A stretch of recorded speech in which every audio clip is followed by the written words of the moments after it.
오늘 아침 우리에게 주시는 하나님의 은혜의 말씀은 사무엘하 17장 1절에서 29절까지의 말씀입니다. 네, 오늘 본문 말씀은 다윗의 아들 압살롬이 반역을 일으켜서 다윗이 정말 경황 없이 예루살렘 성을 버리고 지금 피신하는 장면 가운데 있습니다. 그래서 다윗이 거기에 후세라는 모사를 거기에 남겨두어서 아히도벨도 모사죠. 그러니까 전략군입니다. 늘 다윗이 총애를 하고 늘 의견을 물었던 이 아히도벨이 다윗을 배반합니다. 근데 이 아히도벨이 지략이 뛰어나고 다윗을 뻔히 알기 때문에 다윗이 이 아히도벨을 걱정합니다. 그래서 후세를 남겨서 후세 보고 아히도벨의 계략을 무너뜨리도록 그렇게 했던 것이죠. 그래서 오늘은 오늘 본문에 나타나는 대표적인 두 인물은 이 아히도벨과 후세, 이 두 사람의 이야기가 중점적으로 이루어지고 있다. 이렇게 볼 수 있습니다. 삼국지를 보시면 유비에게는 누가 있었습니까? 제갈공명이 있었죠. 조조에게는 누가 있었죠? 사마위 중달이 있습니다. 혹시 삼국지 기억나세요? 이 두 모사꾼이 거기서도 각축을 하죠. 늘 사실은 제갈공명이 사마위 중달도 대단한 모략가지만 이 제갈공명이 이기게 되는데요. 오늘 이 후세가 이 또 아히도벨의 이 계략을 막아서 이 다윗을 경각에 달려있었던 다윗의 목숨을 구해주는 이야기가 오늘 나타나고 있다. 이렇게 볼 수 있습니다. 아히도벨이 16장을 보시면 압살롬을 부추겨서 압살롬에게 다윗의 후궁들, 말하자면 자기 아버지의 첩들을 범하게 합니다. 이거는 정말 패륜이죠. 이런 패륜을 정하게 해서 다시는 다윗과 압살롬이 화합할 수 있는 근본적인 기회를 다 끊어버린 거예요. 주변에 보면은 이렇게 아히도벨처럼 인간관계들을 파탄내는 사람들이 있는 것 같아요. 이런 악한 사람입니다. 그리고 사탄이 이렇게 작용을 해요. 다시는 복원이 불가능하도록 관계를 깨뜨리는 이런 아히도벨 같은 사람들을 경계하실 수 있게 되길 바랍니다. 금수와 같은 행동을 부추겼습니다. 그런데 이제 아히도벨이 오늘 본문을 보시면 압살롬에게 자기에게 17장 1절을 보시기 바랍니다. 12,000명의 병력을 달라 이렇게 말했어요. 아히도벨의 얘기는 지금 다윗이 전력을 수습하지 못하고 급하게 도망하고 있으니까 나에게 12,000명의 정예병을 달라. 그럼 내가 빨리 쫓아가서 큰 싸움 일으킬 필요도 없습니다. 다윗만 죽이면 다윗을 쫓아가던 백성들은 모두 도망가고 그 사람들이 다시 왕께로 오게 될 것입니다. 그러니까 지금 우리에게 필요한 것은 속도전입니다. 이렇게 지금 아히도벨이 이야기를 한 겁니다. 그런데 지금 그렇게 이야기를 하자 압살롬과 이스라엘 장로들이 그것을 옳게 여겼다. 이렇게 말했습니다. 그런데 이 압살롬이 5절 이하를 보시면 다윗이 남겨둔 사람이었죠. 후세를 또 부릅니다. 그래서 세컨드 오피니언을 들은 거예요. 이 압살롬이 여기에서 후세의 말을 물어보지 않고 아히도벨의 말대로만 따라서 다윗을 쫓아왔으면 다윗은 영락없이 죽음을 당하는 것입니다. 여기에서도 하나님께서 이 배후에서 모든 것들을 통치하시고 섭리하신다는 것을 다시 한번 보게 됩니다. 후세에게 물었더니 후세는 아히도벨과 정반대 이야기를 하는 거예요. 뭐라고 하는 거 하니 아히도벨은 속도전을 해서 빨리 다윗을 잡아야 됩니다. 이렇게 이야기를 한 거고요. 후세는 다윗이 얼마나 대단한 전쟁 영웅입니까? 베테랑입니다. 함부로 했다가는 큰 낭패를 당합니다. 단에서부터 부엘사바까지 이스라엘 전 군대를 바다의 모래처럼 모으십시오. 그리고 11절 한번 보시기 바랍니다. 11절. 우리 같이 한번 읽겠습니다. 나의 모략은 이러하니이다. 온 이스라엘을 단에서 부엘세바까지 바닷가의 많은 모래같이 왕께로 모으고 친히 전쟁에 나가시고 이렇게 말했어요. 친히 전쟁에 나가시고. 그런데 아히도벨은 뭐라고 말합니까? 17장 1절을 보세요. 오늘 밤에 내가 일어나서 다윗의 뒤를 따라 이렇게 말하고 있어요. 여기에서 결정적으로 차이가 생기는 겁니다. 아히도벨은 자기가 나가서 오늘 속도전을 해서 다윗을 죽이겠다 이렇게 말한 것이고 후세는 이 압살롬이 공명심이 있는 사람인 걸 아는 거예요. 자기가 나서서 뭘 하고 싶어서 으스대고 싶어 하는 사람인 걸 압니다. 그래서 바다의 모래같이 군사들을 모으시고 왕께서 친히 출정하시옵소서. 그래서 전쟁 영웅으로 이름을 떨치고 있는 다윗왕을 친히 무너뜨리시옵소서. 그러면 왕의 이름이 높아지고 제국이 안정될 겁니다. 이렇게 말하면서 사람을 자꾸 부추기는 겁니다. 그래서 과장하고 군대를 모아봐야 바다의 모래같이 모이겠어요. 그런데 그런 군대를 이끌고 싶어하는 그 마음을 이 후세는 파고든 겁니다. 과장과 아부가 있고 친히 하시옵소서. 이 말에 사람이 녹아나는 거예요. 자기가 어느 정도 역량을 가지고 있는지를 사람이 잊어버립니다. 자기를 객관적으로 봐야 되는데 이렇게 부추기니까 이 압살롬이 자기가 어느 정도의 사람인지 군사적으로 자기가 사령관으로서 그와 같은 역량이 없다는 것을 잊어버리고 지금 이 후세의 그 모략을 덜컥 받아들이게 되는 것이죠. 우리에게도 이런 모습이 있다는 것입니다. 자기 이름을 내고 싶어하고 영웅 심리가 있어서 자기 자신의 평가를 객관적으로 하지 못하고 과다하게 평가하는 경우가 있어요. 그리고 부모님들의 입장에서도 자녀를 볼 때 좀 그렇지 않습니까?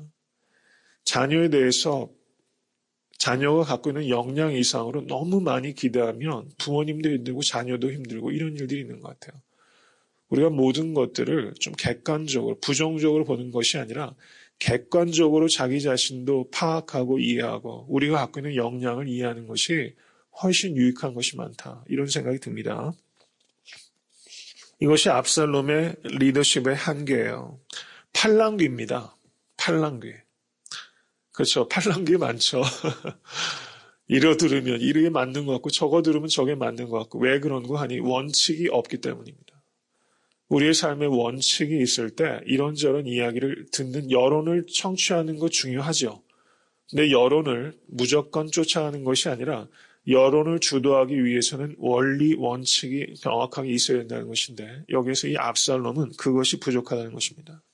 객관성이 떨어지고 있다는 것이죠. 그래서 그 뒤에 어떻게 됩니까? 후세가 제사장 사독과 아비아달에게 급히 인편을 넣어서 다윗에게 빨리 전가를 해서 다윗 보고 요단강을 건너도록 하십시오. 잘못하면 몰살을 당할 지경입니다. 이렇게 말했습니다. 그래서 제사장들이 요나단과 아하마스를 전령을 다윗에게 보내는데 그 전령 두 사람이 발각이 됩니다. 그래서 이 두 사람이 도망을 가가지고 어느 집에 들어갔어요. 어느 집에 들어갔더니 계속 추격하는 사람들이 쫓아오니까 급한 김에 우물에 들어간 겁니다. 그런데 그 집에 집주인의 아내가 그 여인이 우물에 들어간 사람들 위에 덮개를 씌우고 거기에다가 그 찌은 곡식들을 넣은 거예요. 그래서 이 두 사람이 간신히 목숨을 구했어요. 정말 영화의 한 장면 같죠. 이 이름 없는 이 여인의 도우심으로 이 두 사람의 전령이 살아난 것은 이렇게 정말 다윗이 절대절명의 위기에서 또 한 번 위기를 넘게 되는 이런 사실이죠.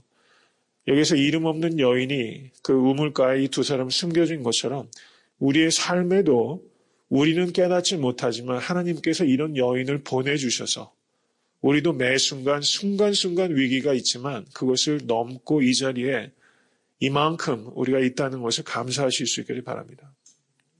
우리가 기적을 구하지만요, 사실상 우리가 발견하지 못한 기적이 훨씬 많다는 거예요.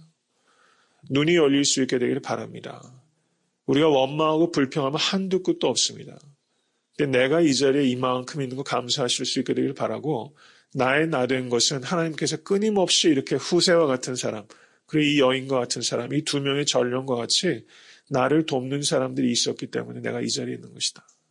그것을 깨닫게 될 수 있게 되기를 간절히 바랍니다. 그 뒤에 보시면 23절 한번 보세요. 아히도벨이 자기 모략이 시행되지 못함을 보고 나귀의 안장을 지우고 떠나 고향으로 돌아가서 자기 집에 이르러 집을 정리하고 스스로 목매어 죽음에 그 아비미오에 장사되니라. 구약 성경에 자살하는 사람이 나와요. 이 아히도벨이에요. 신약 성경에 자살하는 사람 누구죠? 가룟 유다. 구약에서 사울이 전쟁터에서 큰 상처를 입고 거기에 자기 칼 위에 엎드려져 죽지만 그거는 자살이라고 보기는 좀 그렇고요. 이미 죽기 직전이었습니다. 그런데 적군에게 잡혀서 그 모욕을 당하느니 마지막에 죽기 직전에 이제 목숨을 끊은 건데요. 그건 자살과는 좀 다르고요. 구약 성경에 자살한 사람은 이 아히도벨, 신약에는 이 가룟 유다. 둘 다 어떤 사람입니까? 자기 꾀에 넘어간 거예요. 자기 꾀에 넘어간 거예요. 차라리 어리석은 사람만도 못한 겁니다.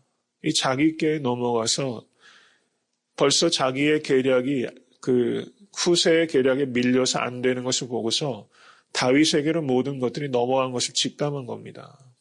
근데 벌써 자기가 그 압살롬에게 시켜서 다윗의 후궁들을 범하도록 하는 그런 패륜을 정하도록 한 그런 자기의 악행 때문에 이 아히도벨이 지금 다 그것을 자기가 돌려받는 겁니다. 부메랑 효과죠. 자기가 악한 계략을 쓴 결과로 이제 돌이킬 수 없는 상황이 이르렀고 자살하게끔 됐다는 사실입니다. 욕심이 잉태한 즉 죄를 낳고 죄가 장성한 즉 사망을 낳느니라. 정말 이 말씀대로 이 아히도벨의 끝이 너무나 비극적입니다. 근데 이것이 다 어디에서 시작합니까? 욕심에서 시작된다는 거예요. 욕심. 우리가 다른 사람들 욕심은 눈에 환히 보이는데요. 자기 욕심 부리는 거는 몰라요. 다른 사람이 뭐라 하면 아이고 욕심이 과하네 이래요. 금방 알아요. 근데 자기 자신에 대해서 너무 몰라요. 이게 우리들의 모습이라는 것이죠. 우리가 다 내려놓은 것 같아도 아직까지 내려놓지 못한 욕심들이 있습니다. 열심히 노력하는 것과는 좀 다른 거예요. 내가 내려놓지 못하는 욕심이 무엇인지를 발견하시고 우리 예수 그리스도의 험한 십자가를 붙잡으시는 여러분과 제가 될 수 있게 되길 간절히 바랍니다. 그 뒤에 보시면 27절을 보시기 바랍니다.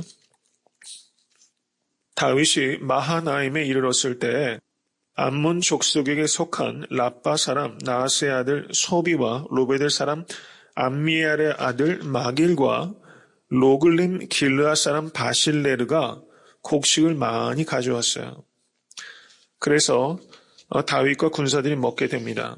다윗의 원군들이 온 거예요. 그런데 여기에 이 세 사람들이 어떤 사람인고 하니 다윗이 지금 진친 곳이 어디입니까? 마하나임이라는 곳입니다. 마하나임. 네, 마하나임은 어떤 장소냐면 그 사울의 아들 이스보셋이 있었죠. 이스보셋이 거점으로 삼았던 곳이 마하나임입니다. 그리고 다윗과 이스보셋이 몇 년 동안 각축을 벌였어요. 그런데 지금 말하자면 예전에 자기의 적의 근거지로 지금 다윗이 진치고 있다는 거예요. 이게 얼마나 대단한 겁니까? 이것은 다윗이 적들로부터도 인정받았던 사람이기 때문에 가능했다는 겁니다. 이스보셋이 정적이 거점으로 삼았던 곳에 다윗이 지금 그곳에서 거점을 삼고 있다는 거예요. 적들에게조차도 인정을 받는 사람, 대적들로부터도 존경을 받는 사람, 그것이 바로 다윗이었다는 겁니다. 그 다음에 나오는 사람이 누굽니까? 로베델 사람 암미엘의 아들 마길 이렇게 돼 있죠. 사무엘하 9장 4절을 한번 보시기 바랍니다. 9장 4절. 사무엘하 9장 4절. 같이 한번 읽겠습니다. 왕이 저에게 묻되 그가 어디 있느냐? 시바가 왕에게 고하되 로드발 암미엘의 아들 마길의 집에 있나이다. 지금 무비보셋은 다윗의 절친 요나단의 아들입니다. 그런데 요나단이 누구의 집에 있었느냐? 로드벨 사람 암미엘의 아들 마길의 집에 있었어요. 그러니까 이 마길은 무비보셋의 가까운 친구입니다. 근데 다윗이 지금 위기에 빠지니까 이 사람이 곡식을 가지고 왔어요. 왜 그랬겠습니까? 다윗이 두 다리를 쓰지 못하는 무비보셋을 아들처럼 돌보는 것을 보고서 이 마길이 이 다윗의 하는 행동에 감동받은 겁니다. 무비보셋을 함부로 내치고 죽이기라도 했으면 이 위기에 이 무비보셋의 친구 마길이 다윗을 도우러 올 턱이 없다는 거죠. 이것을 우리가 보게 된다는 사실입니다. 그리고 제일 마지막에 누가 기록되어 있습니까? 길르앗 사람 바르실레라는 사람이 기록되고 있어요. 나이 많은 사람입니다. 길르앗은 어떤 곳인가? 암몬으로부터 공격을 빈번하게 받고 있었던 곳입니다. 그런데 다윗이 이 길르앗을 암몬으로부터 지켜주었어요. 이것을 통해서 우리가 볼 수 있는 것은 다윗이 지금 위기에 빠졌을 때 옛 친구들이 찾아오고 있다는 겁니다. 평소에 어떻게 하느냐, 이게 중요하다는 거예요. 우리가 평소에 잘해야 됩니다. 우리가 평소에 잘한다고 해서 그 사람들이 은혜를 다 갚느냐? 그렇지만은 않죠. 근데 평소에 잘하면 위기 가운데 빠졌을 때 그 은혜를 보존하기 위해서 이렇게 돕는 사람들이 나온다는 것이죠. 은혜를 기억하실 수 있게 되길 바랍니다. 사람들이 은혜는 물에 새기고 원수는 돌에 새긴다 이런 말이 있어요. 우리는 결코 그렇게 해서는 안 될 것입니다. 우리는 은혜는 돌에 새기고 원수는 물에 새기고, 그래서 나에게 은혜를 베풀었던 사람이 어려움에 빠지면 그때 여기에 나오는 사람들처럼 곡식을 들고 가서 그 사람을 도우실 수 있게 되길 바랍니다.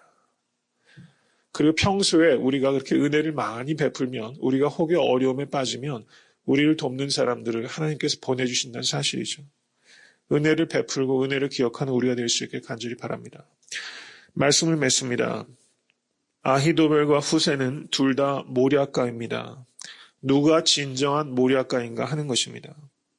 머리가 좋고 판단력이 빠른 걸로서 따지면 오히려 아히도벨이 후세보다 앞서는 것 같아요. 그런데 어떻습니까? 결국은 자기 영리한 머리 때문에 스스로 망하게 되는 것이죠. 아히도벨은 기회를 쫓아간 사람이고 후세는 가치를 쫓아간 사람이에요. 기회보다 중요한 것은 가치관입니다. 기회를 쫓아다니다 보면 그 끝이 아히도벨처럼 좋지 못하다는 거예요.